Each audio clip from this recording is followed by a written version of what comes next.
طيب تعالوا نروح لفقرة مهمة جدا بمناسبة استعدادات الهلال للدوري السوداني وكأس أفريقيا. الهلال موجود في تونس، المريخ كمان كان في اثيوبيا. الهلال خلاص هيرجع من تونس بعد ساعات، المريخ رجع بالفعل وهيتوجه غدا إلى الدوحة.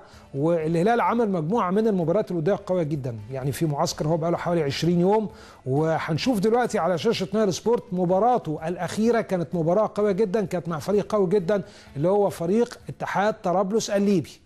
اتحاد طرابلس الليبي من الفرق القويه، وهيلعب هو كمان في دوري الابطال، والمباراه كانت في في مدينه منستير. وادي الهلال طبعا من الفانيلات الزرقاء بالتاكيد، الفريق الليبي اتحاد بالفانيلات الحمراء.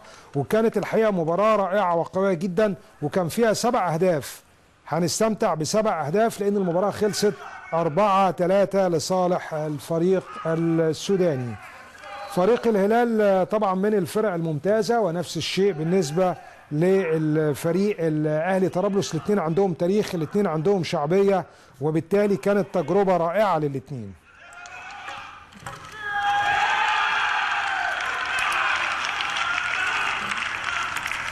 زي ما قلت لحضراتكم المباراة انتهت 4-3، والشوط الأول خلص 3-2 لصالح الفريق الليبي. يعني الفريق الليبي هو اللي كان متقدم.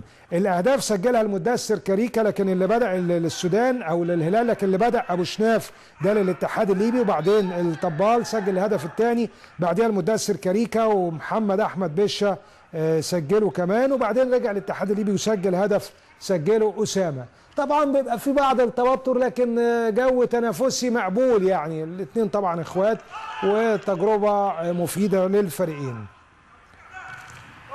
فريق ليبي الشوط الاول كان الافضل زي ما قلت لحضراتكم، وادي الهدف الثاني كان عن طريق الطبال، وزي ما قلت ابو شناف كان سجل الهدف الاول، وهو اللي كان متفوق للاتحاد الليبي خلال هذا الشوط. بعد كده كمان الفريق السوداني زي ما قلت عمل مباراه كويسه، مدثر كاريكا سجل الهدف الاول، ومحمد احمد بشة سجل الهدف الثاني. بشة من النجوم المميزه جدا طبعا في فريق الهلال. الشوط الثاني بقى تغيرت الامور تماما، والفريق الهلال كان افضل. فريق الهلال نجح ان هو يسجل هدفين، وطبعا كسبوا 4-3. وليد علاء الدين سجل هدف، وبشة كمان اضاف هدف رابع. شوفوا حضراتكم واضح جدا المباراه كانت مباراه قويه جدا ومباراه متميزه، والاثنين ادوا بشكل جيد، وتجربه مفيده ما فيش شك للاثنين.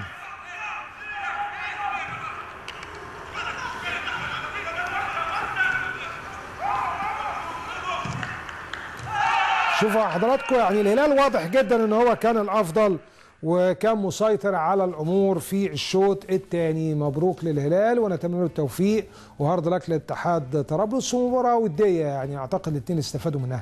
على فكره المنتخب